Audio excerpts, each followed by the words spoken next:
Alright, kids. Let's see what it says. Shadow Isles winning pretty convincingly on this one. Fair enough, then.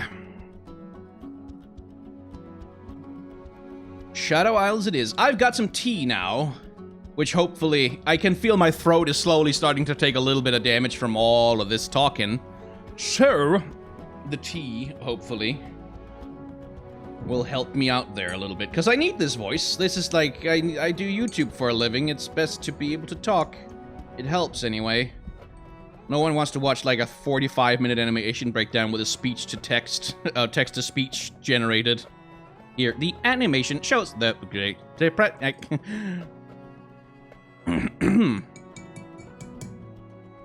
Okay, that tea needs to brew a little bit. So, Elise has gotten herself a little bit of an updated character design here, I feel. Because she's looking all, hey, my queen! Yeah. Elise is looking rather thin and skinny here. Now, I know I've been harping on about that pretty much since the start of the stream, like the very skinny characters. With Elise, it's especially noticeable because in the base game, she's actually substantially more curvy than this, and I'm not really thinking about her midriff, although that truly is very thin. I'm thinking more about her thighs, especially, and her hips, which are really quite thin compared to what she is in the main game, and her bust size also seems to have gone down a couple of bits, which is an interesting choice. It's often that doesn't happen, like it usually goes the other way. Characters get more thick and busty as time goes on. So that's interesting. I don't know whether that's necessarily a canonical change or just the artist rendering her in their same style. It could also be because Elise at this point hasn't eaten a person for a while, so maybe she's just skinny because she hasn't eaten? I don't know. Either way, I've always kind of been interested in the idea of Elise as, you know, spiders, right? Actual spiders have segmented bodies. They have the thorax, which is like the upper part of the body, and then they have the abdomen, and they tend to be connected by a relatively thin connecting segment. And I've always kind of been interested in the visual character design idea of designing a Black Widow kind of character, like a Spider Queen kind of character, after that principle, like using the fact that we often have these extremely ridiculously thin waists on female characters to really kind of sell that idea of her being like bisected like a spider even in her human form. I don't think that's what they're doing here. I would love to give them that credit, but it doesn't seem to be what's going on here. It's just, they've just decided to downgrade her thickness a little bit. Which, you know, your mileage may vary. I do like that Elise's arms are just a little bit too long. Like, you can kind of see how, like, if she stretched her arm out and kind of relaxed it down her side, it would just be a little bit too long. Like, there would just be a little bit too much arm. And that's good. Like, I really like the idea of Elise having kind of unnaturally long limbs, like a spider, as a visual idea for the character. Anyway, to talk about the characters, like, Elise is obviously the first character you notice, but as we've been talking about so far, usually the characters you notice are the ones who are lit, like, who are lit by the light, who are framed and highlighted by it. So why isn't this guy the first character you notice when you look at this poor fucker, the first character you notice when you're looking at Elise's card art? Well, it's because he's also desaturated. Elise's character is like both Gollum and Shelob. Yeah. Honestly, the unnatural anatomy has started annoying me. Yeah, I mean, it's the bitter pill you kind of have to swallow a lot of the time to enjoy fantasy-based artwork. That's just kind of, yeah. I mean, I agree with you, but yeah.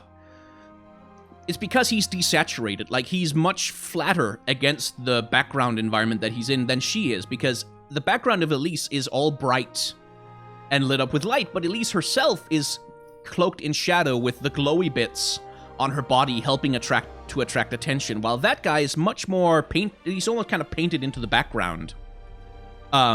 Where Elise kind of stands out from the background, and she stands out from the foreground as well because she's in focus, but it's all blurry and out of focus, very intentionally. I also love, like, I think the moment here is supposed to be when she's pulling off her cloak, when she's pulling off, like, her noble cloak outfit and then revealing her spider form.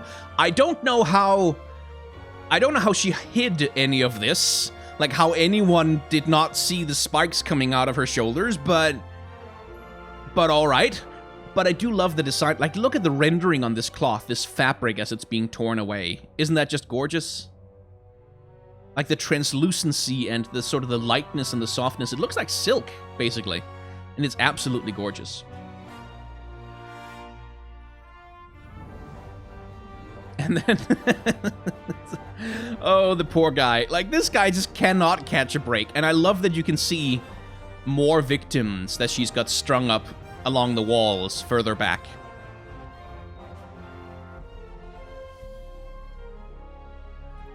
But yeah, and see, here's what I meant, like, with the esophagus and the abdomen.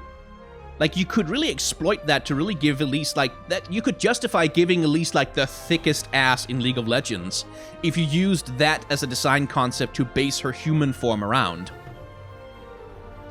And it's like, I wish when you're doing these Spider Queen characters, if people would just, like, take more direct inspiration from the spider. Because with Elise's base design, the main inspiration from a spider is just, oh, we'll put some spider legs on her. Like, she's got spider leg tentacles coming out of her back, I guess. Which is like a little, there's so much more you could do, especially when she's a noble woman, you know? Like, you could have her have that big, fat, thick dress. Like that big dress with a scaffold that noble women used to wear back in the day.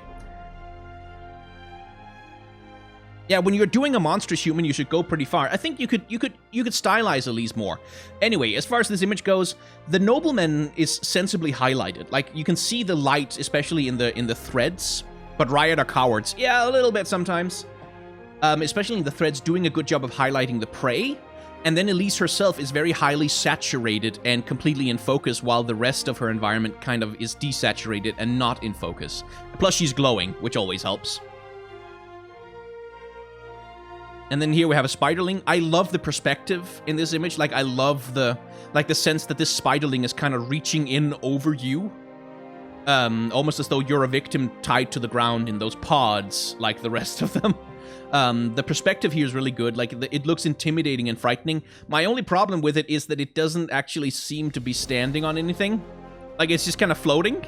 It's just kind of floating in this cave without standing on anything. And I don't know if it's supposed to be jumping or whatever, but that's not what it looks like. It looks like it's just floating in space. Which I thought was weird. Like, why could you...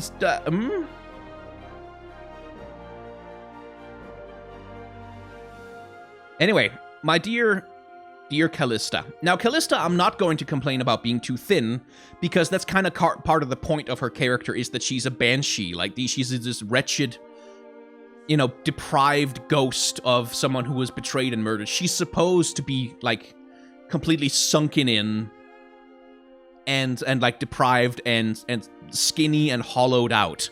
That's something I always kind of liked about Kalista's base character design in League of Legends, is that she is really just that skinny. She is literally skin and bones, and that works for her. Like, this is one of those cases where, yeah, that makes sense, that's good, here it works, here it's a smart design decision, rather than characters like Senna or indeed Lux, where it's just like, oh, thin because, I don't know, it's just because.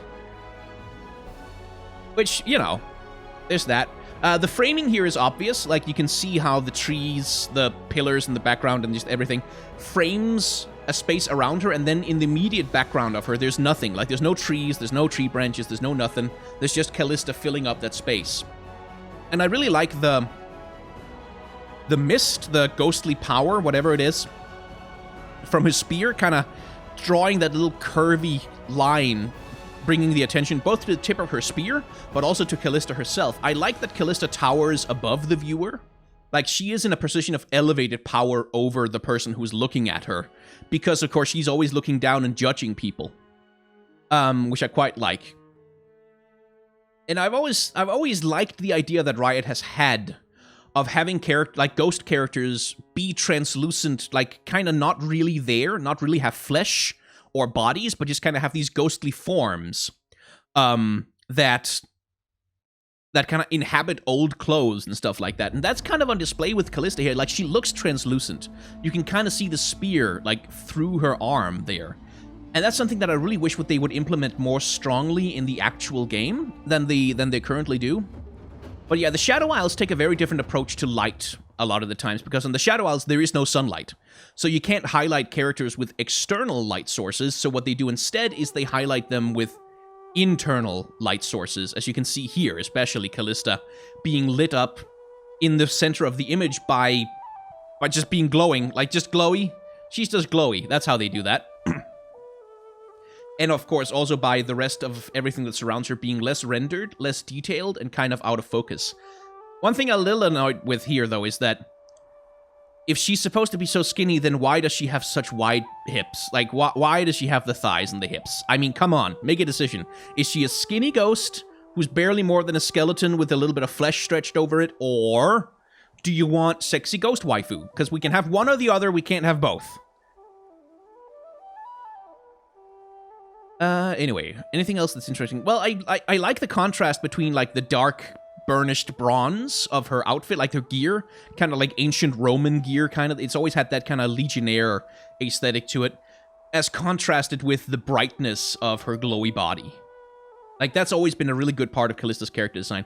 I also like the way that she really occupies the space in the middle. You can see, especially her hair, how sharp and rendered that is compared to even the hair of other characters. Like, she's much more real than they are, in a sense.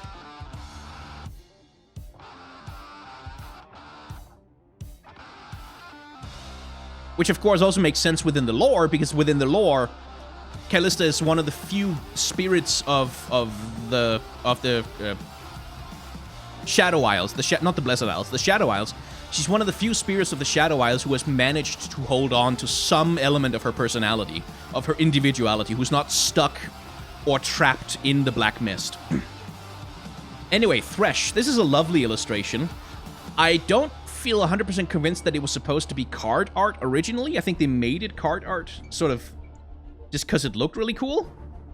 It feels almost more like Senna concept art than it feels like a card specifically for this particular video game. Or maybe Thresh and Senna originally were supposed to be the same card. Like, maybe it was a thing where you kill Thresh and then Senna gets released. I don't know, because it's kind of weird to have the two of them in the same image like that. But what I do like is the contrast in lighting. Like, Thresh is he dominates most of the picture. Like, he's green, he's glowing, everything is kind of illuminated by his glow. And then there's Senna hiding in the alcove, kind of like Lux behind the door that we saw all the way back in the Demacian section. Where this red light that kind of illuminates her little triangular space here is illuminated by that red light. That's where she's safe. That's her space of dominance. And then Thresh has dominance over the entire rest of the image, like that. But yeah, nothing much to say here. Like, the framing is obvious. Thresh is framed here, like by the rocks and by the pillar, and then Senna is framed in here. Like, she's more trapped than he is. Like, that's one thing to notice about the composition, is that Senna is trapped in this tiny, cramped little space where she's kind of crouched and hunched over, and Thresh is all standing up, straight, arms outstretched, dominating and holding power over this much larger space, which sets up the power difference between them, that Senna is the one who's a little bit in trouble here. She's the one hiding from Thresh, you know? So the visual storytelling is there. And this looks much more like card art. Like, this looks much more like art for a card than the previous one does. I need a sip of tea. I need it. Oh, God, that's hot. But yeah, Thresh. There he is, the Bone Boy. He has a very different look here than he does in the latest animated short, actually. And there's a couple of interesting differences between this Thresh and in-game Thresh. For one thing, he's purple. That's new. Normally, Thresh is black. Like, his entire coat, everything about his clothing is dusty, old, black, kind of battered leather coat-ish. But Thresh here is wearing a purple robe, bathrobe of some kind, which looks a little strange, because normally it's his big black leather coat that has these bones as like the zipper strung around them. So I'm not really sure how that's supposed to work with his purple thing, but the rendering is cool. Like, I really like the bone-like rendering on Thresh's forehead, for example, and his little hair tentacles. I like the bones that make up the hook that he's throwing.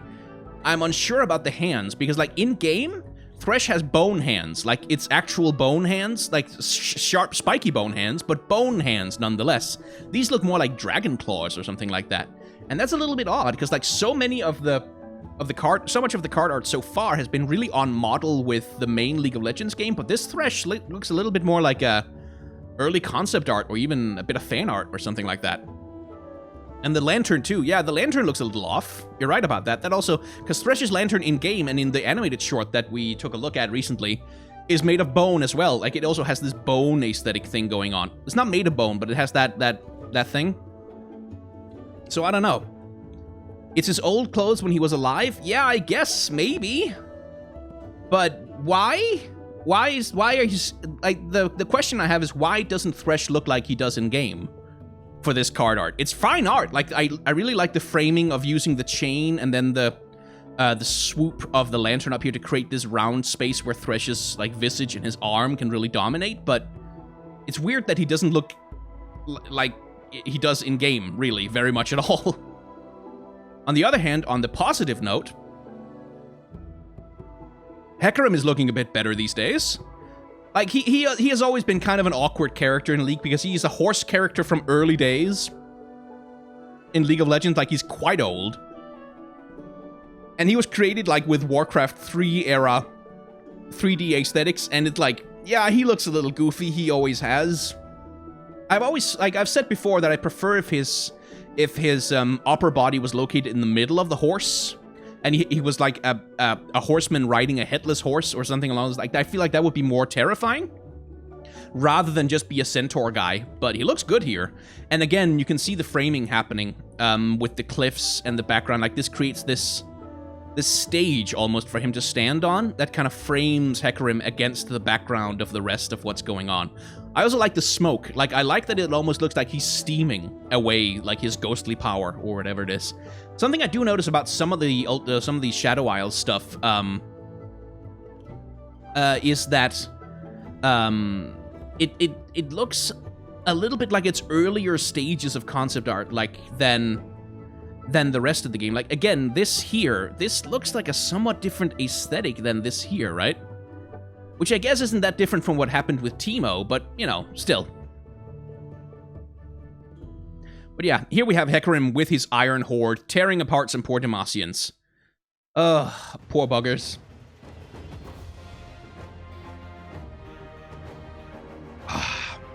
Oh, chamomile tea, save me.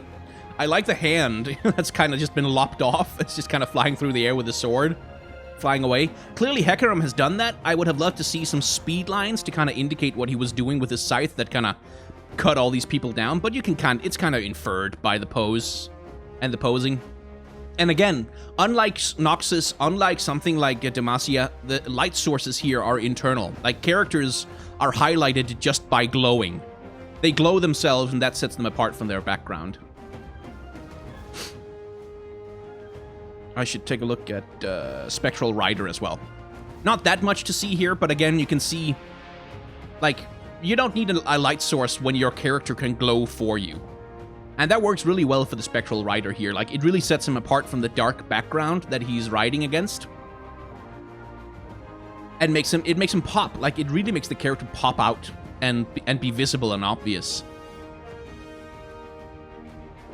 And then there's the ghost designs. I really like the ghost designs on the Shadow Isles. Because, like, this is the ravenous ghost of a farmer, like a pig farmer, come back to life, basically. Like, that's what it looks like. And, like, he's got these pigs where it's like, oh, it's adorable little piggy. Oh, no, it's got teeth. Oh, no, it's got more eyes. Why does it have so many eyes? And, like, that's a really creepy ghost design. Like, that's the kind of ghost that you would imagine a pig farmer being scared of, right? I also like that there's this little rip and tear at the front of his overalls that kind of indicate, oh, that almost looks like there's a second mouth down there that's gonna open up. Like, oh no. Like, really, it really feels like nightmare fuel, doesn't it?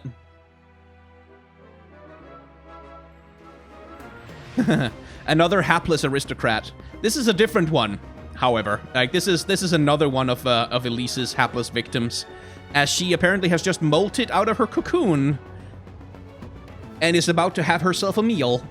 by the looks of it. Again, the framing here is very good, because we have the framing, first of all, of, like, this stuff here frames the aristocrat as part of the foreground, but then it double frames. It also frames Elise coming out of her cocoon right there in the background. So that works really well as a kind of combination double framing situation. And then there's this one. I like this art so much. Oblivious Islander. Just a dude like, I'm just sitting there hanging out, just doing some fishing in these safe waters where nothing bad could possibly happen. And then you see the ghost fish underneath just circling, and there's hundreds of them. There's so many of them. It's like, oh, those, you are not the one fishing for them, my friend. They're the ones fishing for you.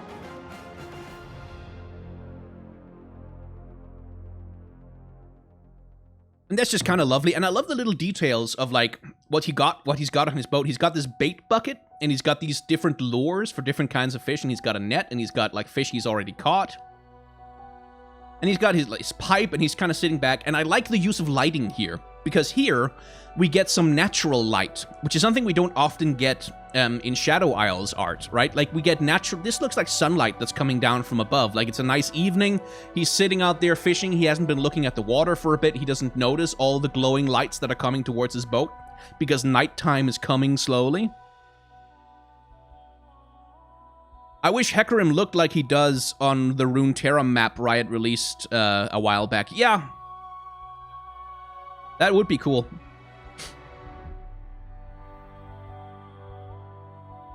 And then we have the most terrifying monster of all. A Poro with a sheet over its head.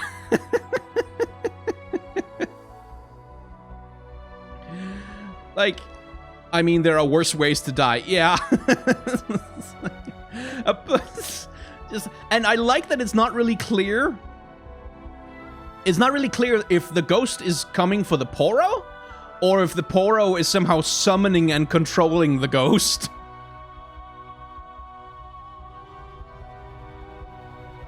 Ah, tea. But yeah, it's...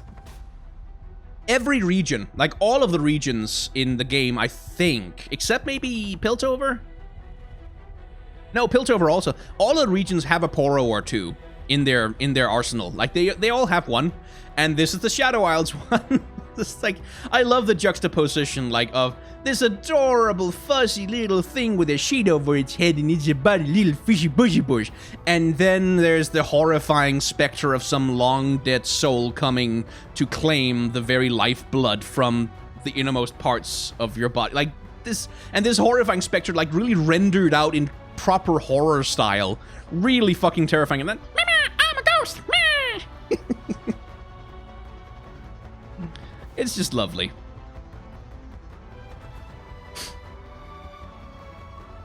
And then we have the Warden's Prey. Again, it's this guy. So I think what happens is that he somehow manages to escape from Elise. Like, I think he manages to escape from Elise somehow. And then Thresh is like, stumbles upon, and he runs into Thresh. And shit just gets even worse for him forever. Like, it feels like that's maybe what the storyline is. And once again, remember with Lux when she was hiding from that Mage Seeker?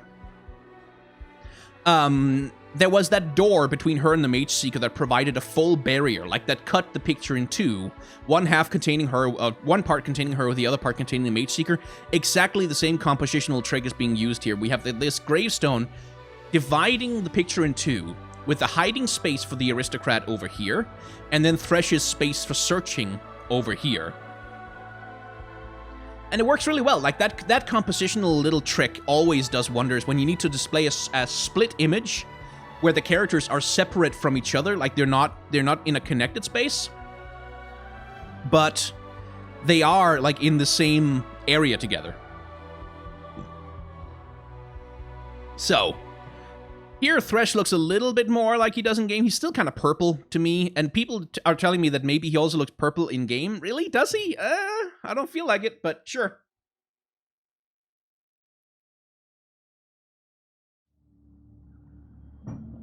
Oh, that warm tea does wonders. And again, Thresh has an internal light source that highlights him and makes him the center of attention, and the hapless aristocrat is all shaded out and kind of hidden in the background.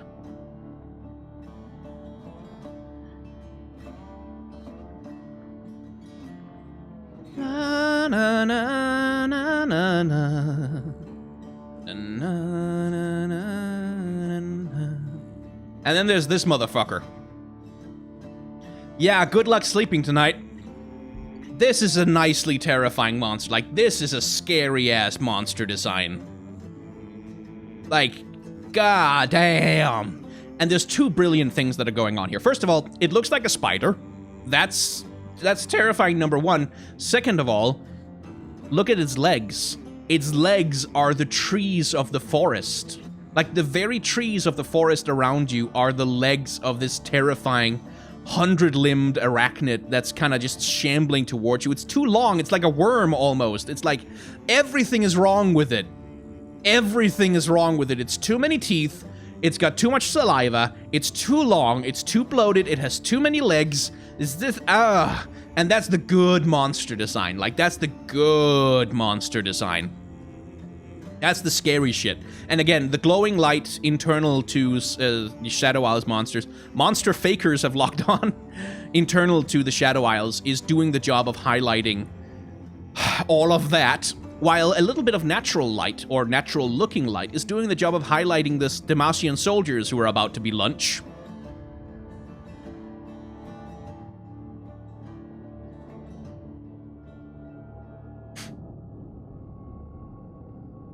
So something about this feels like it was made from reference art. There's something about the pose that feels like it was made from like a croquis reference. And that's normal, like everything, you need reference for fucking everything. And I'm not yeah, I think this was made from a model. Like, I think they drew a model to create this particular Spectre. But it works really well. Like, it really does have that sense of him pulling this massive dead weight behind him, which is classical ghost imagery. Like, ghost, like, you think if you were Jacob Marley's, for example, from Christmas Carol. It's a very common thing with ghosts that they're always dragging the weight of their... Oh, sorry, I meant monster lovers. It's a very common thing with ghosts that they're dragging the weights of their sins behind them, or that they're weighed down by their sins somehow. And that's very much also on display here. Again, the internal light source of the ghostly glow doing the job of highlighting the characters. And then you can see the framing happening a little bit here with the the gates of the cemetery place and this like corridor that they're kind of passing through. And then if he dies, he summons... Well, whatever the hell, like this haunted version of Shrek, I suppose. Like, this is all of his sins kind of catching up with him. And by the way, there's a little bit of interesting color storytelling on display. You know how Thresh is very, very green? Like, the light around him tends to be very, very green. It's very, very green looking. And a lot of other ghosts, like, for instance, Kalista, tend to be much more bluish in their hue. And it seems that the environmental storytelling is that the green shaded ghosts are much more malevolent and violent and angry and much, yeah. Somebody once told me the world was gonna roll me. Get it out of your system. Get it out of your system.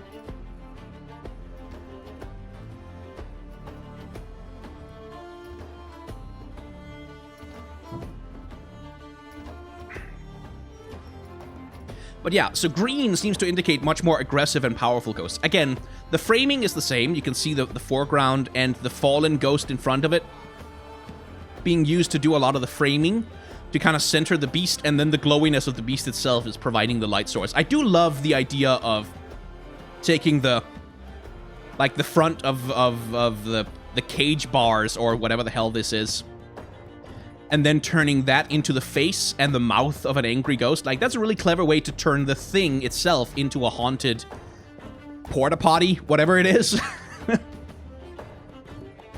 That's a clever ghost design, and this game is full of clever ghost designs. We're gonna see some really cool ones down the line. Then we have this Mist Wraith, which is also holy motherfucker scary. Like, oh my god. Oh, I do not want. And I really like this. Like, I really like this, like, these writhing, tormented bodies, like, completely skinny, deprived, emaciated, miserable, haunted bodies coming together to congeal into this mass of ghostly skull mouth that's trying to eat that poor guy on the horse. Like, holy shit. That's a scary motherfucker thing to run into. And again, the framing is doing a good job. Like, the moors, these blasted moors with the dead trees, are doing a really good job of framing the rider against this giant spectre. And again, the light from within the spectre itself is doing the job of lighting the character.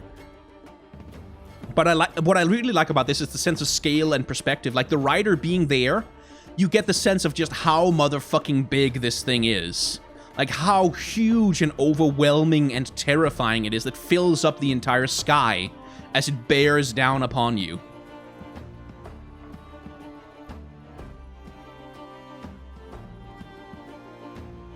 And then there's this shit, which is just fucking awesome. Like, isn't that the most fucking awesome thing you've ever seen? Fuck you, Sharknado, we have shark ghosts! Like, this is so dumb! It's so dumb, but it's so good!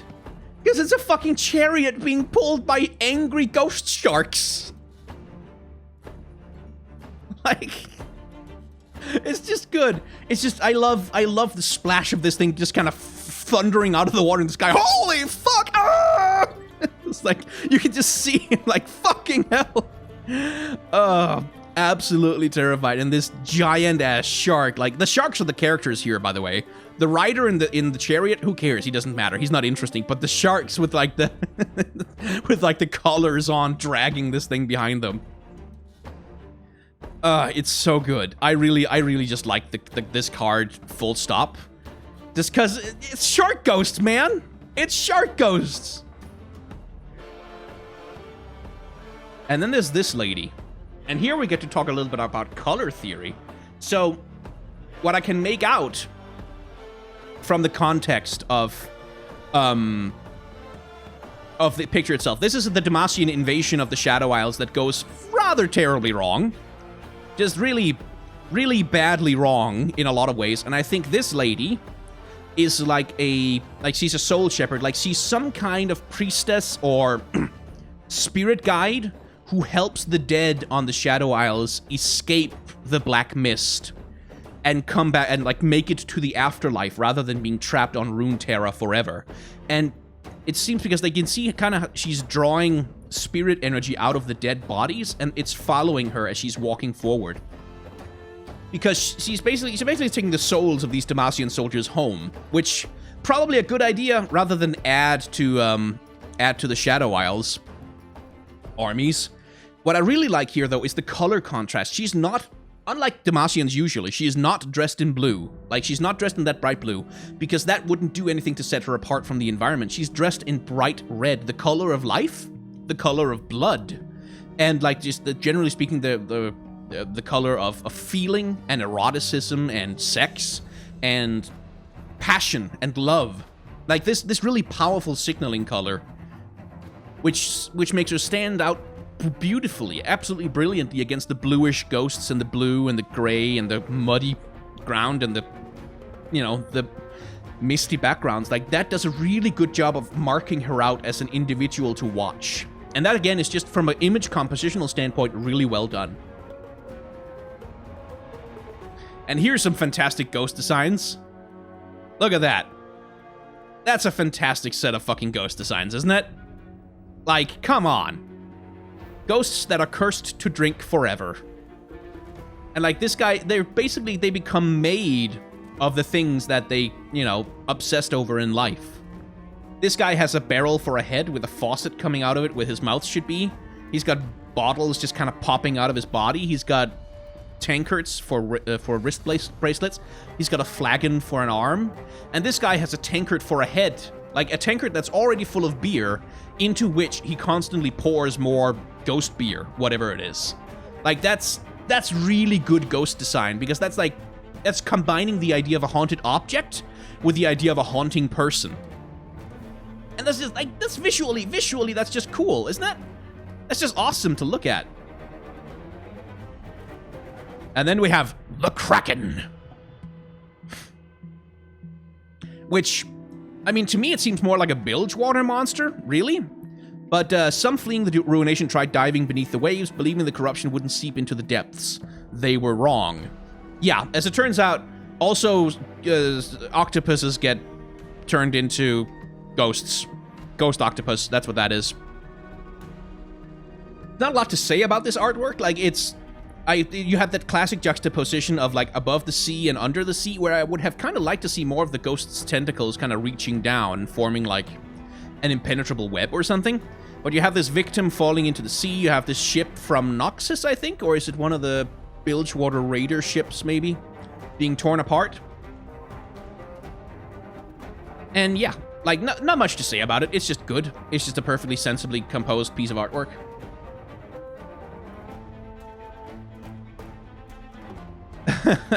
I think they finally put him on the altar to sacrifice him to Vilemaw. That's what it looks like they're doing here anyway. But yeah, poor guy, all tied up and nowhere to go. And then, yeah, the framing, pretty obvious. You can see it, like, it's the pillars around here, then the altar, then the pillars here creates this space here for him to sit there and be terrified of the spider that's currently tying him up.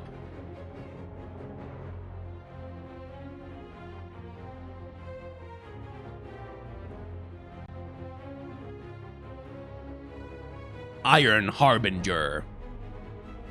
So this is a pretty cool design also. Like, I really like the skirt design on this beastie, because, like, unlike Hecarim, like, where he has this armored ghost horse body, don't forget the Vilemaw card from the spell. Oh yeah, I should probably look at that later.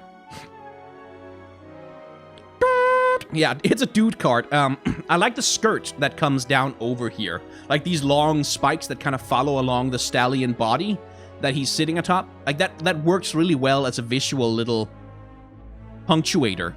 Like, kind of emphasizing the idea of him as a rider rather than necessarily a part of the horse itself. Although, of course, that's what he is. It is. I like the thinness. Like, I like this stick-thin little tiny arm coming out of the armor, as though there's really nothing in there.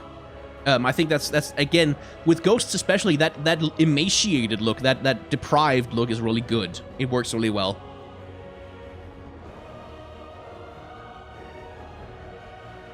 Then we have the Phantom Prankster. And again, just a really good ghost design, because it's a girl on a swing on a tree, but the tree is trying to kill you.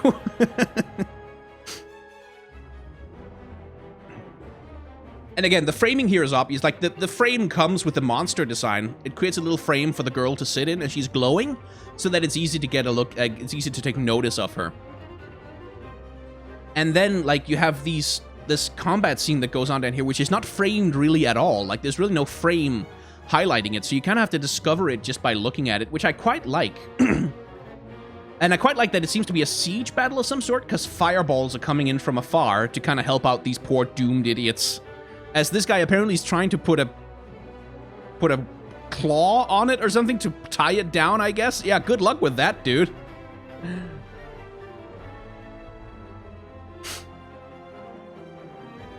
And here again, just a really good ghost design. Little did our author know that as soon as no, that's not right. The ink has spilled again. Little did our author... No. Like, that's the perfect version of a tormented writer's ghost, isn't it? Like, someone who's got writer's block, but who's also made of paper, and who has to write on themselves for all time.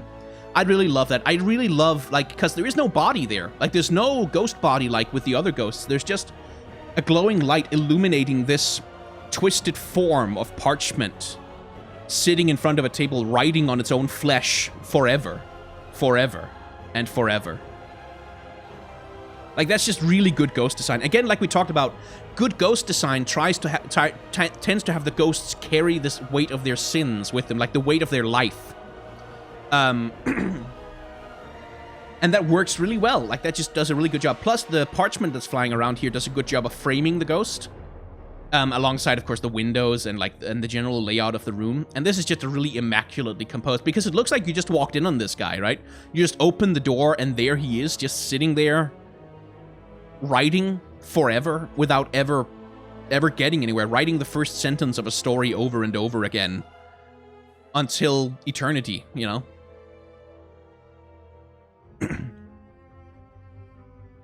So, this guy.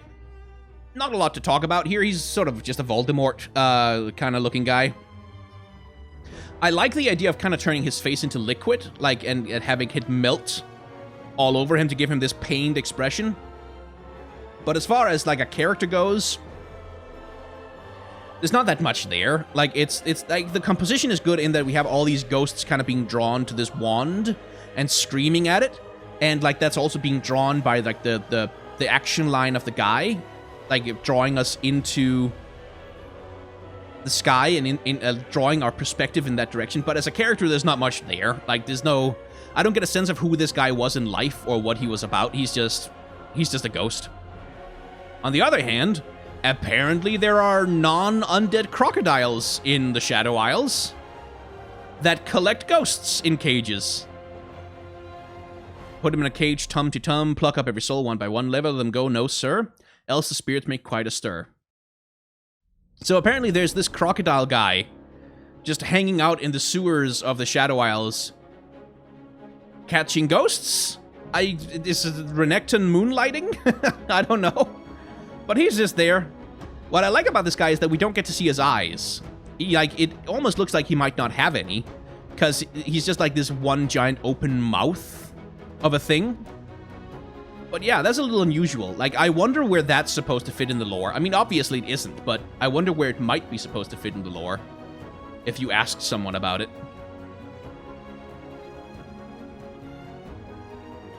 Then we have this thing, the Chronicler of Ruin. And this is sort of the Rider Ghost again. Like, we have this character who's kind of swathed in parchment and stuff. But this time the ghost has titties. Yeah, alright, fine. The ghost has titties. Sure, ghost tits. Why not? That's it, yeah. Alright. And of course, since she has titties, she's also got an hourglass shape and, like, wide hips and... yeah, fine, whatever.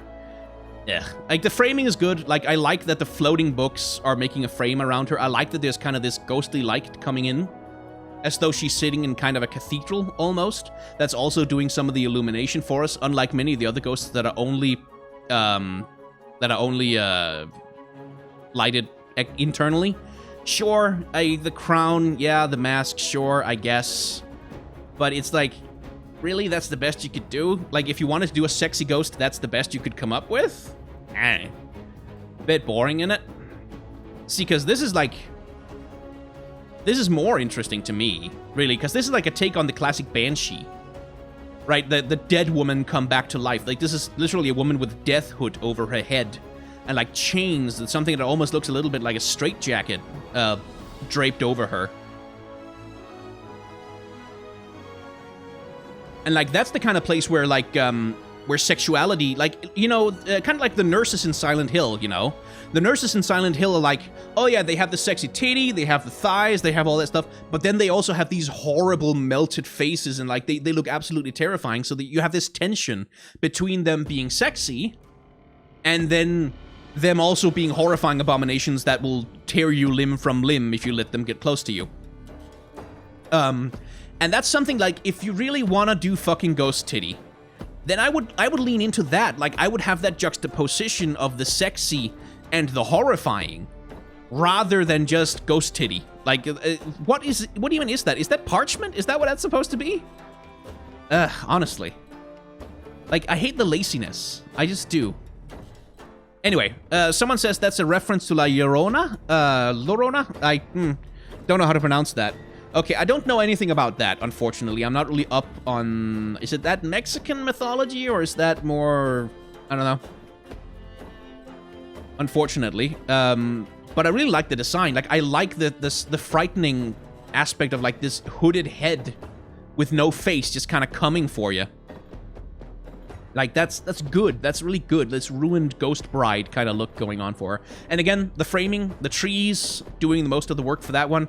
And then we have the light coming down. Unlike the other ghosts, again, she's not lit from inside, but from outside. So there's this ghostly moonlight kind of falling on her form as she wades through these woods that are doing the framing for us.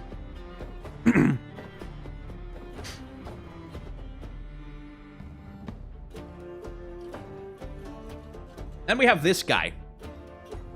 Now, this I quite like. It's Mexican. Okay. Good to know. I should look that up. This guy I quite like, because he's got that sort of Spectre from DC Comics thing going on. Are we up to 5 hours now? Yeah, 5 hours and 10. Oh, God. Well, we'll keep going until we're done.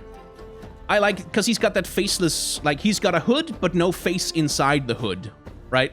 Which is always a good ghost design. Like, to have clothes that imply the outline of a person, but there is no person there. That's good ghost design, generally speaking. I like that he has these ancient artifact-looking things from... I think they're from the Blessed Isles. Like, I think we saw similar architecture and symbology in the Blessed Isles artwork on the universe page. So, presumably, like, he's some kind of hovering ghost of the Blessed Isles sitting around. And I like the shattered...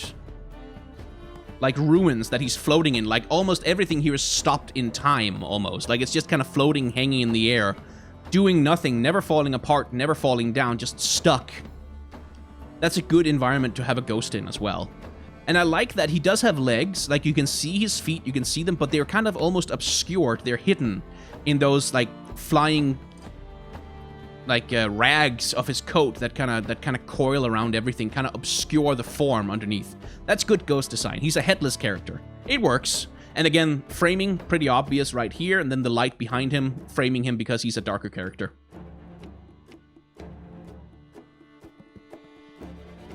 Here's a good one. Another great ghost design. Tortured Prodigy. He toiled night and day, perfecting his composition. Then, in the blink of an eye, a dark silence blew through him. Others screamed and ran for their lives. He noticed nothing. He's someone who was so absorbed in playing that he didn't notice that he was torn apart and turned into a ghost, and now that's all he can do forever. And what I really like about this picture is that the keys are all... Look at the piano keys. They're all completely ruined and fucked up. They're impossible to play. He's doomed to play a piano forever that he can't play. Like, there's no... You can't get music out of it. That's a really good, like, again, a good ghost design, a good eternal torment that's appropriate to the kind of person that he was in life. An ironic punishment kind of thing. Plus, just look at the guy. Like, just look at his design. He's hunched over. He's completely, like, ugh. Like, he's been hunched over for 1,000 years without ever getting up. And his hands, look at his hands, like, these completely, like, these pianist hands, but just... way exaggerated with these spider-like claws at the end of them almost. And he doesn't look like he's enjoying himself playing. He doesn't look like he's playing because he is absorbed by the music. He looks like he's playing because he has no choice. He looks like he's suffering from doing it. And it's just a really good ghost design. It's a really good composition, and I love the detail on the piano. Like, look at all that texturizing they've done. Like, old designs of, like, floral patterns and stuff that used to be decorative that have just rotten and fallen off over the millennia. That works really well.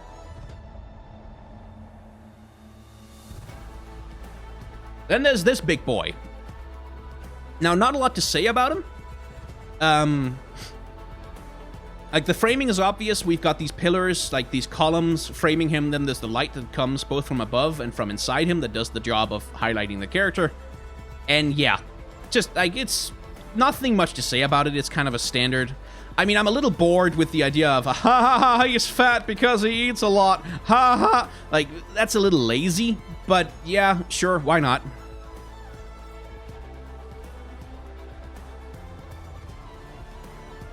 Then there's this guy. He's one of the more cartoony ghosts, really. Like, he's a little bit more of a cartoon ghost-looking guy. Again, framing is obvious. We have the pillars doing the job of, like, the altar framing him there, and then we have this kind of dead space here, literally dead, for some ghosts to float around in and do stuff. And I love that he's got all these candles, like, just kind of dripping and sitting on his back. He's got that crown, rather like Karthus or the titty ghost from earlier. But yeah, that works really well. Like, you do get the sense of a character there, like someone who had some kind of association with some things that he's still carrying around literally on his shoulders. Like that, yeah, it works. Like, it's good. I do like the idea of, like, the Rekindler, like, that he's a ghost doomed to relight candles. that always go out over and over, like a Sisyphean task. Like, that's a good concept, anyway.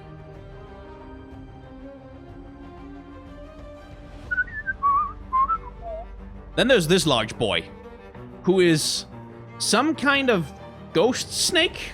Like, that's a long-ass tail he's got going on there behind him. Ghost snake, big axe, killing a lot of Demacians. Again, and he's got lots of faces, too. That's a cool design feature. Like, that he seems to be many spirits congealed into one. Like, he's got all these ghost heads kind of just screaming out of the top of his armor. But yeah. There's no, like, the framing, you can kind of see that with the mountains and the clouds, how they kind of bend around him to create this, like, this space for him to dominate the entire image completely. And then the poor little soldiers getting thrown around looking tiny by comparison to him. Which, of course, like, sells the emphasis on the power of this guy.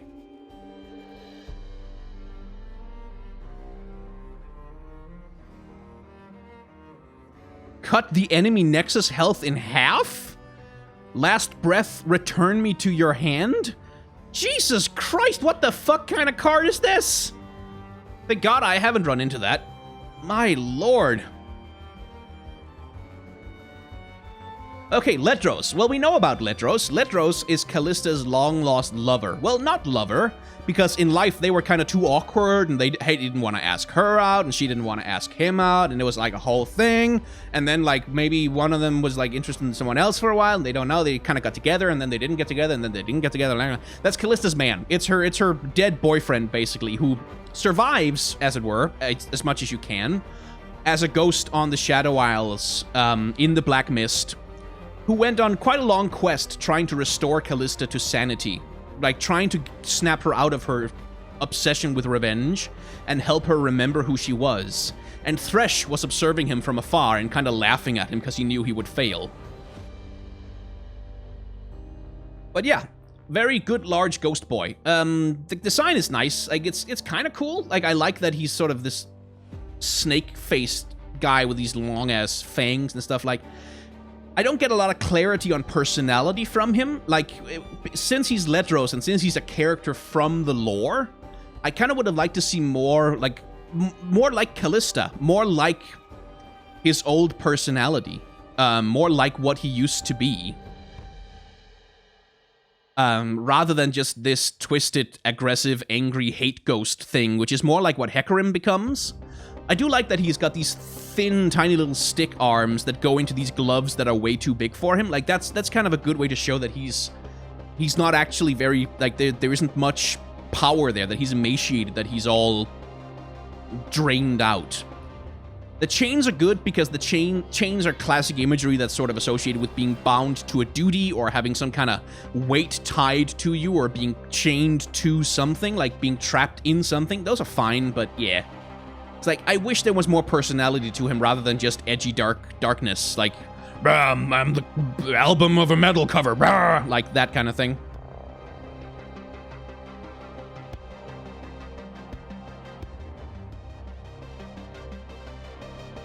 Again with the ghost titty. But here, there's something better going on. There's something more interesting happening. And holy shit, as I did not expect the game to go there, to be honest. But okay, ghost fetuses. All right. Ghost fetuses, as you wish. Now, ghost titty, which, like, again, normally I'd be kind of annoyed by that, but here it actually makes a certain degree of sense. Because she's a ghost matron, and she's aided by these tiny ghost child spirits that seem to be coming out of her, out of her, the downstairs part of her. So these are fetuses coming out of her ghost vagina to haunt the living. And in that sense, you know what? Ghost titty makes sense.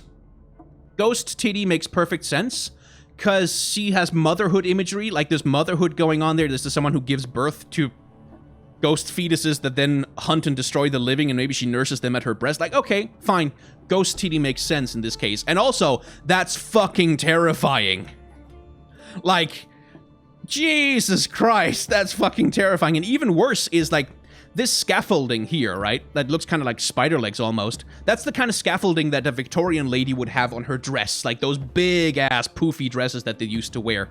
But the way it looks here It's more like a cage. It's more like she's imprisoning the souls of these fetuses inside her and letting them out to do her bidding when she needs them. Like, this is a lot of very fucked up imagery all tied into one, and I approve of it completely. Yes, if you do this shit, then you get to have Ghost Titty. I am on your side now. Because that's fucked up as fuck.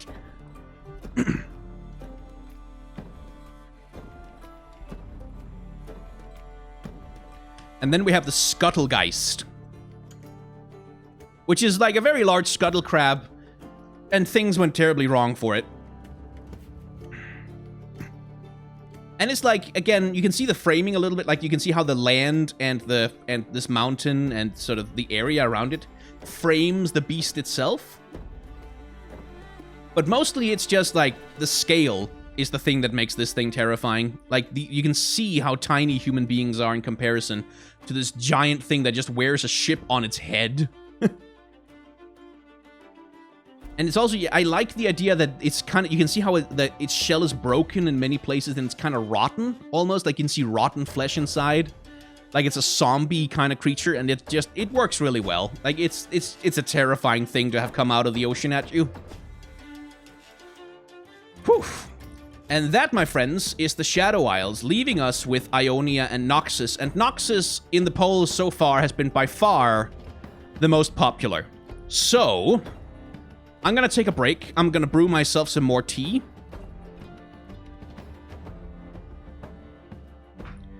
And then we will get to... Well, not Noxus. Wait. Hang on. Brain? Hi, Brain. Brain, would you like to work for a second? We've already done Noxus. So it's between Freljord and Ionia. Who the hell won that one? Oh, Vilemore. Right. Thank you for yelling at me in chat. Vilemore. We need you.